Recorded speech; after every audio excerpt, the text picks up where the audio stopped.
moral absolutes, like the abuse of an innocent child is never good. It is always evil. Do you agree or disagree?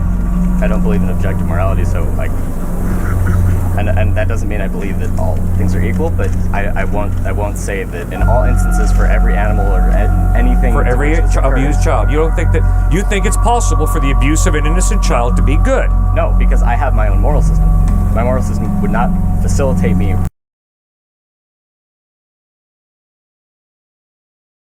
You're saying that Jews who don't believe that Jesus was like a prophet, and that people who believe that Muhammad was the prophet, you're saying that they're wrong.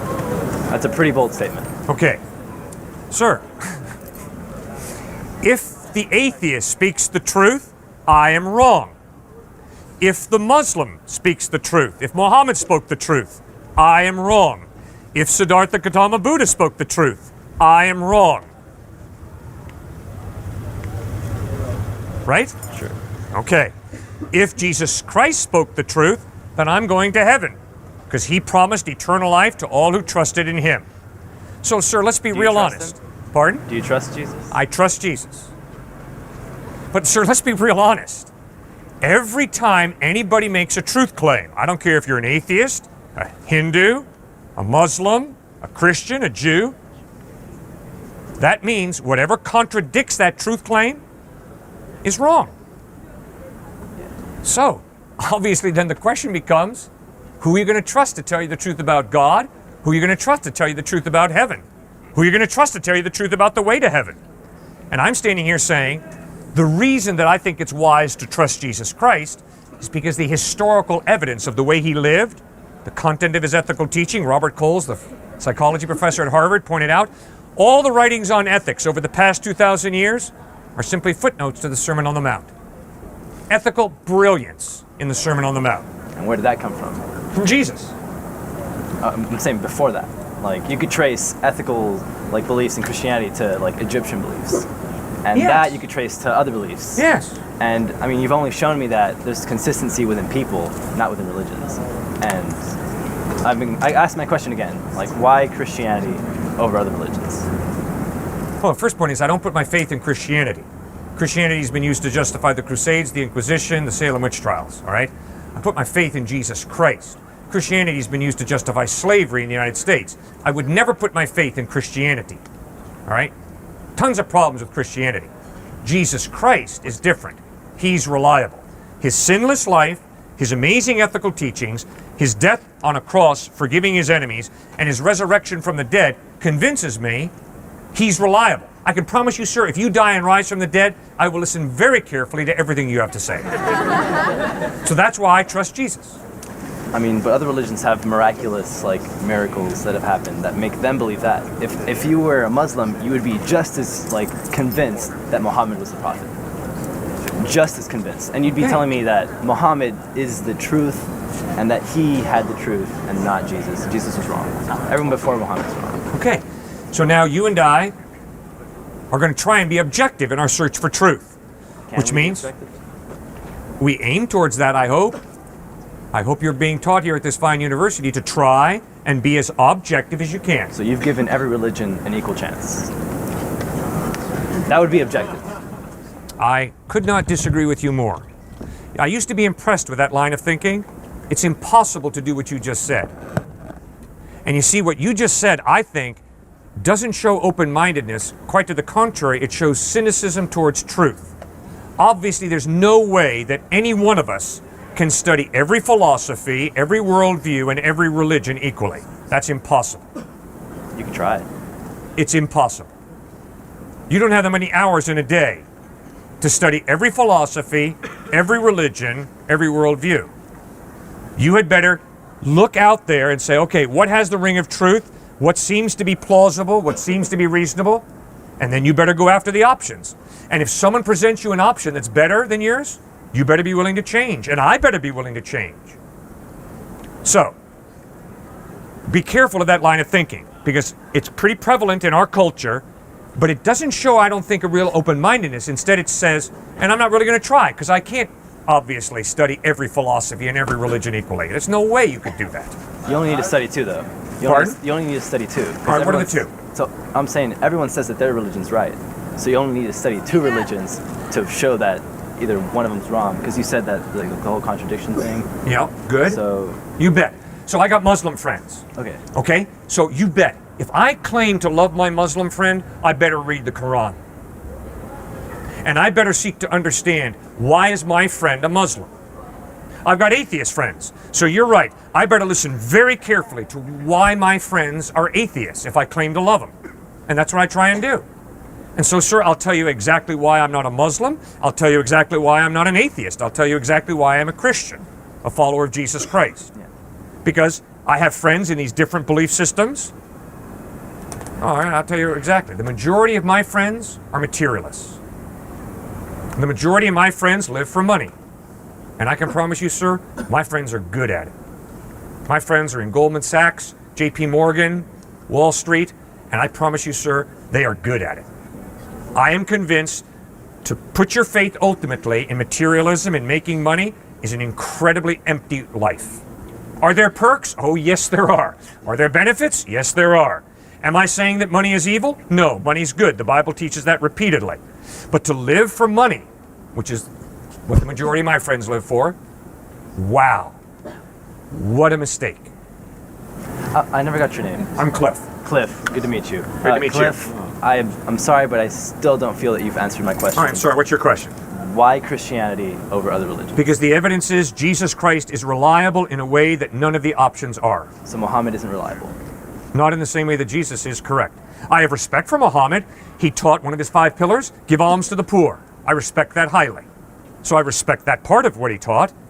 But to trust Muhammad to give me the truth about God, in light of the way he lived his life, in light of the internal contradictions in the Quran, I could never do that. I'd have to part company with my brain. I can't do that. So you can't have a brain and believe in Muhammad. I personally am convinced that there are so many logical inconsistencies in what Muhammad taught that for me to follow him would be I'd have to cut off my mind. Like what? Like what? All right. Muhammad lived from 570 to about 632 AD. So obviously he never met Jesus. Right? He lives 500 years after, or more than 500. Neither have I. Right.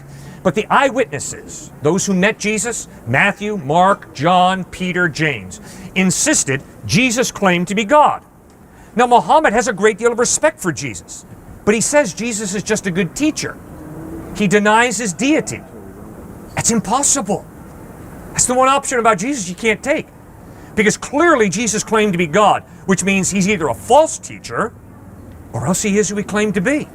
He's not this middle ground option that Muhammad chose, which is, wow, great teacher, great prophet from God?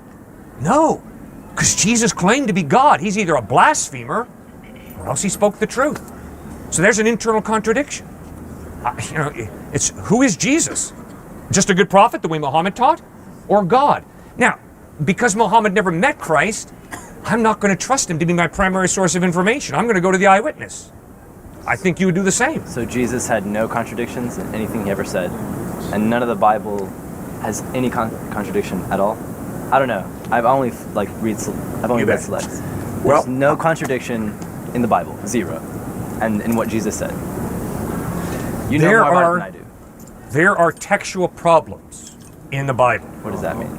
That means the New Testament that we have today in English is based on over 5,200 Greek manuscripts, which means we have an incredibly high degree of certainty that we really have what the authors wrote, but there are variants in those manuscripts. For instance, Matthew chapter 1. In some of the Greek manuscripts, it's stated once, Jesus was the son of Mary, a virgin. But in other Greek manuscripts, twice in Matthew chapter 1, you've got Jesus was the son of Mary who was a virgin. So you obviously have manuscript variants. And Bart Ehrman, head of the religion department down at UNC Chapel Hill, I got to debate him about 20 years ago, and he just put out that best-selling book that a lot of people have bought that says, there are over 400,000 manuscript variations.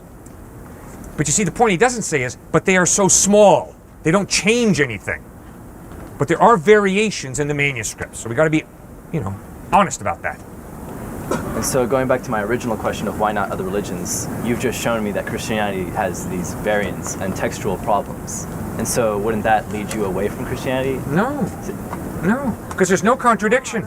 There's no contradiction. The differences are so small as to be totally inconsequential. See, what truth changes between one Greek manuscript that says once Jesus was the son of a Virgin Mary versus another Greek manuscript that says it twice? I mean, it doesn't change anything. So there's no contradiction in the Bible. Well, I cannot. Here's the good news for you. Yes. I've been speaking on this university campuses for 32 years. And I've had religion professors, philosophy professors, students, brilliant students, far more intelligent than I'll ever be, tell me about all the contradictions in the Bible. They haven't hit one yet.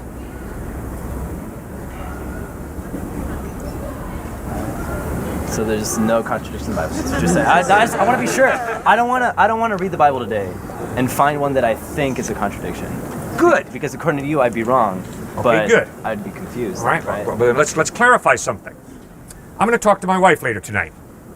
She's up in Connecticut. I'm going to say to her, I spoke to a very articulate young man who had a bike today. A trek bike. Later in the conversation, I'm going to say, honey, I spoke to over 100 people today. That's not a contradiction, right? No, because I'm included in one of those. Exactly. So I debate religion professors at times, and they'll say, well, one gospel says there was one angel in an empty tomb. Another gospel says there were two angels. There's a contradiction. If one gospel said there was only one angel at the empty tomb, and another gospel said there were 2, 3, 4, or 5, then you'd have a contradiction. It is not a contradiction for me to say, I spoke to one man, I spoke to over 100 people. Because my perspective at one point, yes, I was speaking to one gentleman. And obviously I did speak to over 100 people. So you have different perspective. It's like this. You see, this is really confusing. I don't know why some people far more intelligent than me don't get it. You and I standing on the street corner down there in Guadalupe. We see two cars come together. We hear a woman scream, and there's a screech of brakes, and there's a collision. So the police haul us into the office and say, what'd you see? And you say, well, officer, I saw these two cars coming down the street. I heard a screech of brakes, and there was a collision. I say, officer, I saw the two cars coming down the street. I heard a woman scream, and there was a collision. Are we contradicting each other?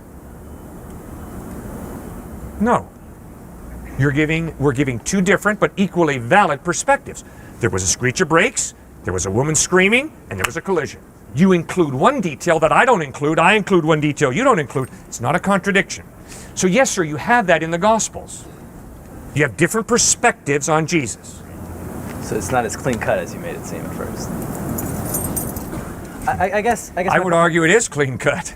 Okay. Guess what? Why? I would argue if all the Gospels said the exact same thing, I'd be really unimpressed. Yeah. Because they all copied off each other. They're just carbon copies.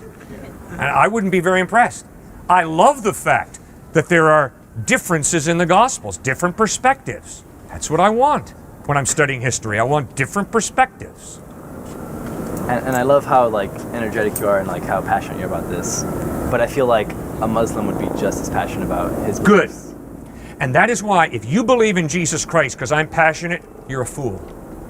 You're absolutely right.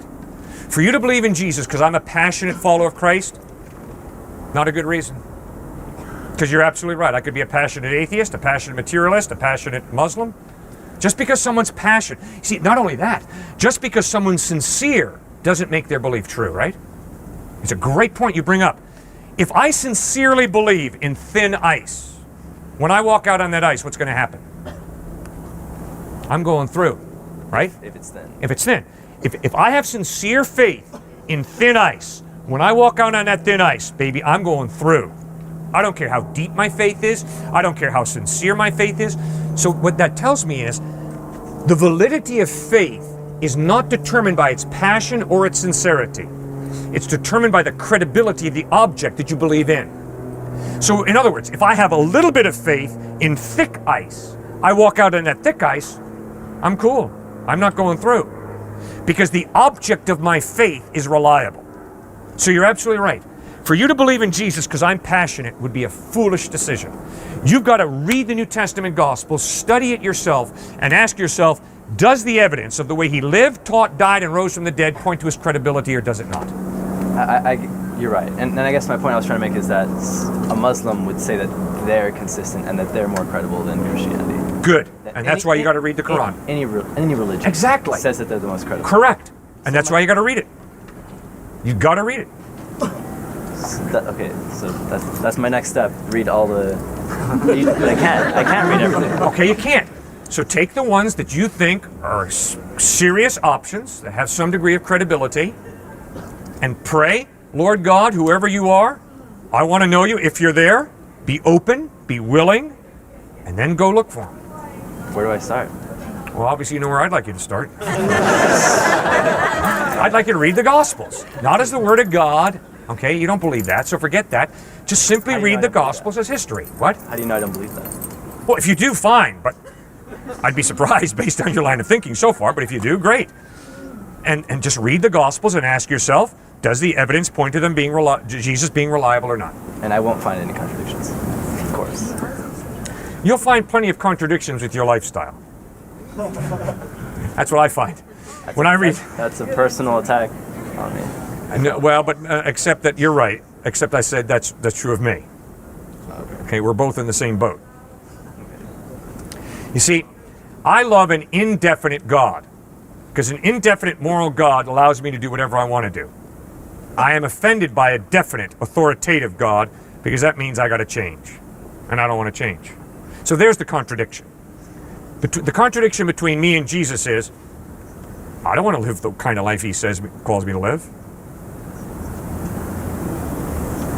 You don't want to live Jesus' life? Mm-mm. I like being selfish. It comes very naturally. I like being greedy. There's a big part of me that does not want to give my money away. And that's why, to be honest with you, sir, I don't know that I have given enough away. I'm not sure that when I get to heaven, I'm not going to hear from Jesus. You know, Cliff, you were blinded by all the materialism around you in your culture, and you kind of bought into it too much. Now, I try to give away, okay? I try to obey Jesus and I try to give away, but I'm not sure that I haven't rationalized a lifestyle that is too opulent, it's too much taking care of me and mine, and not generous enough to God's unfed children. And you see, that bugs me. See, that'd be a very good reason for me not to believe in Jesus. So that's the contradiction. And I don't know you, but I can almost guarantee you, because you're a fellow sinner like I am, that's going to be the hard part. I'm a sinner? Mm-hmm. Oh, no. Well, Jesus says we all are sinners. And I've only met one student at MIT who claimed to be perfect. Now, if you want to be the second one, go right ahead and claim to be morally perfect, but I can promise you all of his MIT classmates burst into laughter. Because we know we're not perfect, morally. We experience guilt. We know we've done wrong at times. I certainly have. I want to focus on what you said about morality. It's not necessary to be a nihilist, nor to be a moral relativist to be an atheist. It does not logically follow that all actions are equal, nor that we cannot appeal to a moral authority without appealing to God. We can appeal to the moral authority that exists as a consequence of evolution and its processes. I mean, so many of our notions of right and wrong stem from evolution. I mean, there's a field of it. And it doesn't make sense to say, oh, we have to jump over all of that is irrelevant. God placed that there to test our faith. I mean, really, you have to say that a test of our faith would go as far as every field of science showing no conclusive evidence for God's existence. But just pointing again to morality, it makes no sense. I mean, you can appeal to a moral system based on science. Sam Harris does that, and very successfully. So why does it have to be God?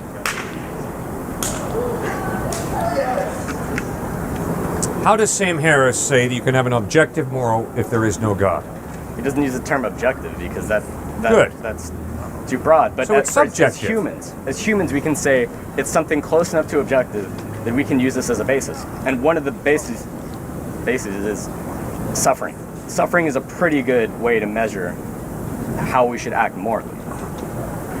Yes. So, I mean, suffering is pretty measurable. Someone dying is suffering.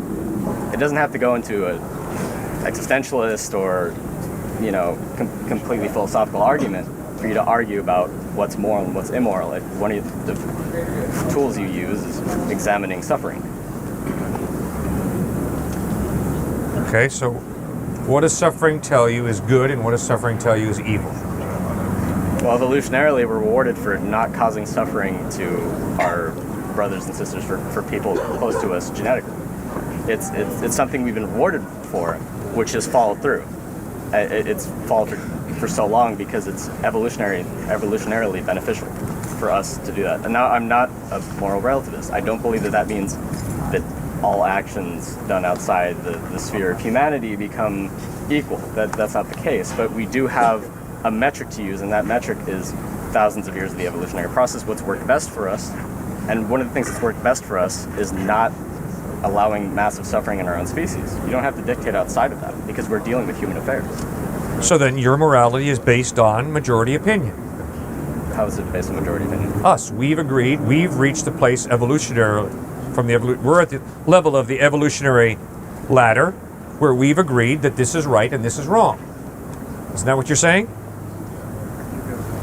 It's somewhat irrelevant from evolution specifically, but yes, we can make conclusions just as we can make political conclusions. Yeah. And I would argue that whether you chose to vote for Romney or Obama does not involve a moral absolute or an objective moral. Yes, you don't need objective morals. You can have a system you appeal to and say, this is as close to objective as we're going to get. Okay. You don't have to say that there exists some overlying objective system, and that is one of the cruxes of your argument for God, that we all have some innate response to morality or to moral questions that is so similar it has to be God. No, my argument is every atheist and every agnostic and every theist understands from experience that there are objective morals, moral absolutes, like the abuse of an innocent child is never good. It is always evil. Do you agree or disagree? I don't believe in objective morality, so and that doesn't mean I believe that all things are equal, but I won't say that in all instances for every animal or anything for every abused child. You don't think that you think it's possible for the abuse of an innocent child to be good? No, because I have my own moral system. My moral system would not facilitate me reasoning that to be okay. So I can't understand from other perspectives. But you understand that your moral system is just a personal taste. The same way you might prefer the taste of broccoli to asparagus. That's just a taste. And so your taste tells you, I prefer not abusing children to abusing children. It's just a taste. It's not an objective moral. It's dependent upon your taste.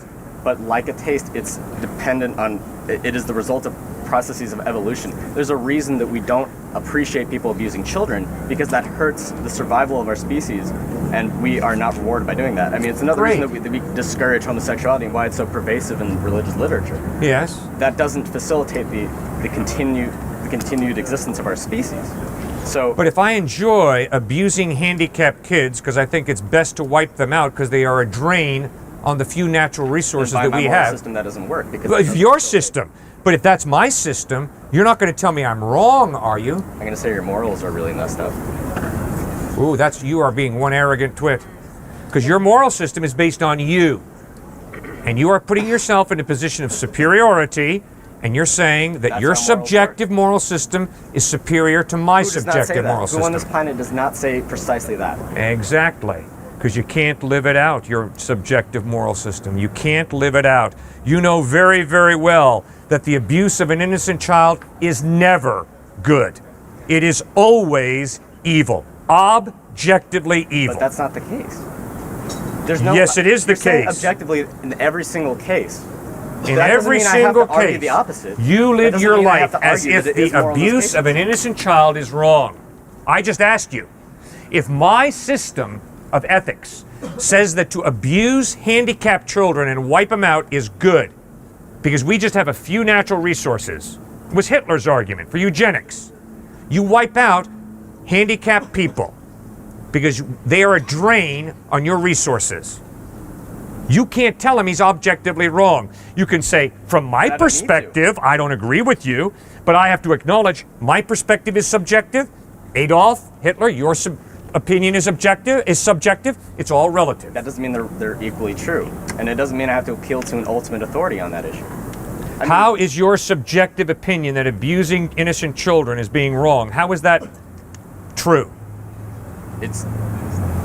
I don't... If you mean ultimately true, nothing's ultimately true because these are ideas. But I will ignore the philosophical element of your question. If you mean how is it true that we should not abuse children, we know that causes suffering. My moral system is based on eliminating suffering generally. Good. Right? So, evolutionarily, that was incredibly important. And if you look at all moral systems, they attempt to do something very similar to this. I mean, you don't find many moral systems that seek only to cause suffering and pain because that's not evolutionarily beneficial.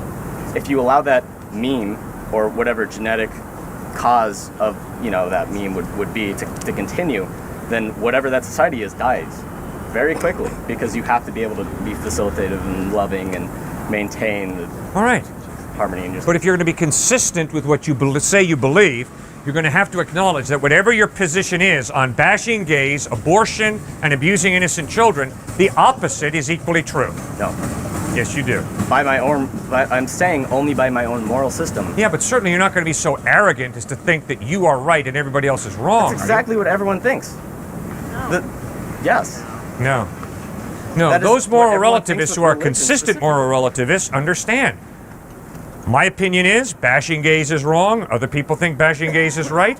Their opinion is their opinion. My opinion is my opinion. There is no objective moral that says a gay person has worth and value. That's just a societal creation. And we can create. That's just a taste. We can create what we will point to as a moral system. Fine. You create your moral system. The Nazi creates his moral system. The white South African creates apartheid. Nobody's right. Nobody's wrong. Systems. It all just is. It's all relative. But I'm not saying that they're equal systems. You're assuming that because I say that they don't all have some monopoly on morality, or monopoly on truth, that they're all equal. I don't say that. I'm saying you have no position to say what is true and what is false. You have you're in a position to say, for me, this is true.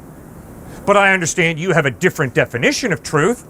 I'm not right, you're not wrong. You're not right, I'm not wrong. It just is. Because there's no right and wrong answer to moral questions. That's right. There are moral and immoral answers to moral questions. No, there aren't. There's your definition of moral and immoral Precisely. answers, but I might have a different definition of moral and immoral. And I'm not right, and you're not wrong, and you're not right, and I'm not wrong. It's all relative in your worldview. You're limiting it to a 0 or 1. This isn't a binary question. So you're saying, oh, well, surely you think that all these systems are equal, and I don't, but if you're saying, oh, well, how can you just, arbitrarily say your system is the best because every single person does that, especially with religion. You're saying Christianity is the best. I mean, anyone can say that about their religion. You're only Christian because you were brought up here. Excuse me? You want to say, rewind that one. Wind that one by me one more time, that last sentence. That you're only... Come on, give it to me, bud. That you're only Christian because you were here, born here, or in. How on earth do you know that? How on earth do you know that the only reason I'm a Christian is because I was born in the United States? It's not an attack on your belief. How do you know what you just said? It's an assumption. It is so judgmental, it's scary. I would never treat you that way. That is so disrespectful to do what you just did. You don't have the faintest idea why I'm a follower of Christ. But isn't it a statistical problem? I mean, forgive me. If that's not true, I apologize. You better apologize. That's off the wall rude. I don't have the faintest idea why you believe what you believe. And for me to assume that you believe whatever it is you believe, because you were born in the home you were born in, is so judgmental. It's incredible. You don't know that. Okay. And I don't know that. I don't know why you believe what you believe. Were you brought up Christian? Was I brought up Christian? That is pretty pertinent to your belief. The environment I grew up in was Fairfield County, Connecticut. Go check out the environment. Okay, but... I'll tell you what, you want to know what God is in Fairfield County, Connecticut? Money. My buddies go to Wall Street, okay? I can promise you, Jesus is not Lord in Fairfield County. The American dollar is. That's the environment I grew up in. So, were you raised Christian? My mom and dad were followers of Christ, yes. Okay, then my point stands. No, your point does not stand. How not? I just answered the question. You didn't not know what my mom and dad believed. And it's highly insulting it was for you a to tell me that I'm a statistical Christian probability in the because United mom and dad are Christians. Highly I wasn't asserting insulting. that. I was assuming because it's such a high statistical probability in the United States that you were brought up by two Christian parents. It's such a pervasive part Well, of our what's your culture. point? That if you were raised in another time, in another place, you probably would not be Christian with the same beliefs. You don't know that. Well, You don't have the faintest idea. That is total conjecture on your part. What about 1,000 years prior to Jesus' birth? You wouldn't believe in Well, Christianity. obviously, you'd never heard about Jesus. Precisely. So He you, didn't exist? Really? what if you're okay? And as you say, if you were in a culture that was never exposed to the story of Jesus, that you wouldn't necessarily go to hell because you just aren't aware. That's right. But within that culture, you could believe something as genuinely as you do now, with regard to another religion. Of course. And with equally Anything's possible. non-existent evidence. Anything's possible. Okay, so Yeah, okay. So what? What's your point? I'm saying, what are the odds that you happen to be born into a culture which facilitated and raised you and to believe something that is objectively true when so many on the planet do not believe the same thing, and when your belief system is so specific? You see, I would never treat you the way you're treating me. I would never say, I'm sorry, you know what? something, the reason that you're saying this stuff is because statistically you grew up in a certain part of the world that taught this, so therefore you've bought into it. Baloney. You've got your own mind. You can think through things. You can accept what your culture teaches, or you can reject it. Guess what? So can I. Right? Yes. And you're It's part highly of your disrespectful for me to say, oh, you're an atheist because you grew up in an atheist home. No. That would be a fair, if you want to raise that point, you can, but I wasn't. I would never say that to you, sir. And I would I never wouldn't say take to it a person, a thinking human being, and the reason you're a Muslim is because you grew up in a Muslim home. That's probably That is why. so disrespectful. No. A Muslim has his own mind. Yes. And She they has can her change own it. mind. She can make up her mind whether she wants to be a Muslim or not. She doesn't have to be Muslim because she grew up in a Well, Muslim she'll be home. killed if she's not. Pardon? They'll be killed. I mean, apostates are killed, so that's a good reason to not leave the faith. But my point stands. I mean, you're a product of your environment, and you believe certain things because so many around you do, and because the culture. Okay, are you brings speaking up. about yourself? Yes, that too. I mean, but Really? So you well, honestly believe that you believe what you believe because the culture taught you to and you just well, followed no, your culture? I mean, the United States is not exactly open to atheism, so. Oh, I see. So you are an open-minded thinker, but I'm a narrow-minded bigot who just bought into my I culture. never said that. I didn't Well, say what that are you were- saying? Was I didn't say that you're a implied. bigot. What are you saying, buddy? I mean, it's so clear what you're saying to me, but go ahead, you clarify. What are you telling me? Why do you believe what you believe, and why do I believe what I Well, believe? I don't believe. Oh, yes, you do believe. You very clearly have a worldview. You believe something, sir, and so do I. Now, why do you believe what you believe, and why do I believe what I believe? That's the path you're going down. Keep going. I'd like to hear this. Well, as someone brought up earlier, aside from being the product of our environment, we're also the product of our parents. A good deal of our personality is passed down through there, and the way that we Yeah. reason is also passed down genetically. Yeah? So is that why you believe what you believe? Because of your environment and your genetics? Yes. No other reason? Well, I mean, the other thing is reasoning through things and evaluating evidence. Yeah, would you think that might be a little important? Reasoning through things and But I'm coming to saying- your own I'm saying decision? that- Yes. Do you think there might be a few people here on this campus who were raised in a Christian home and who are today agnostic or atheist? Do you Yes. think that might happen? I know many. Good.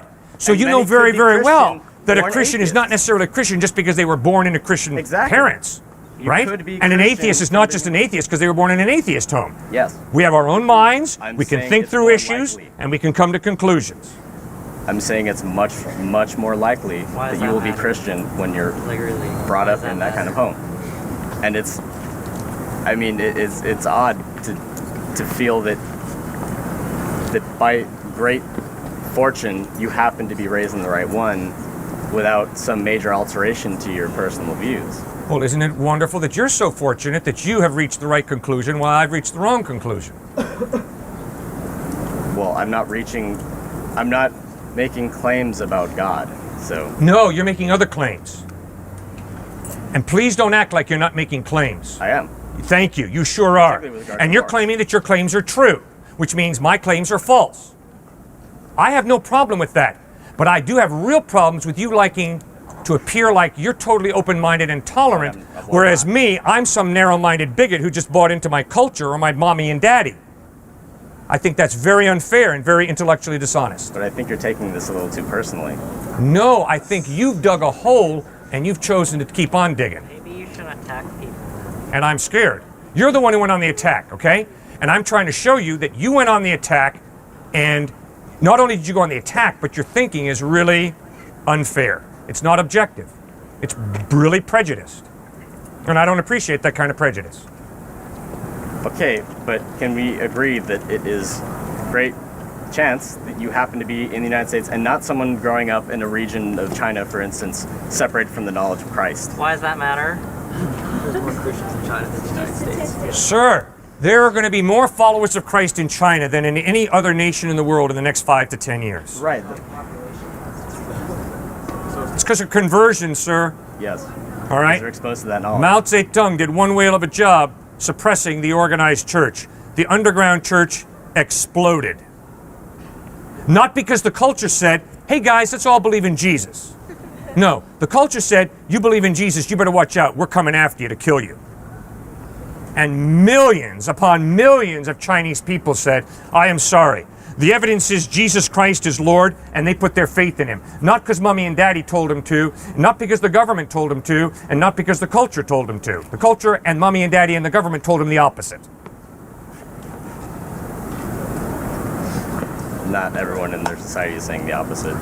Why does it matter? During the rule of Mao Zedong in China, I said the not government, everybody. the culture, and mommy and daddy did not encourage people to put their faith in Jesus.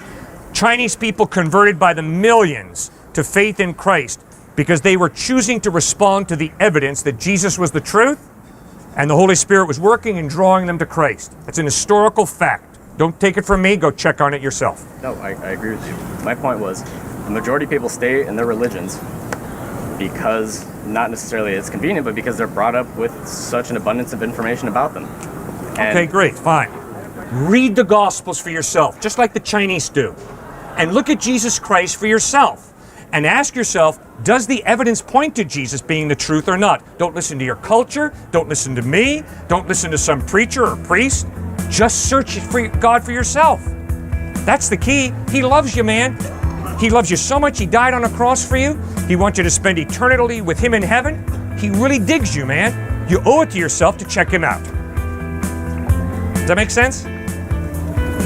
sure.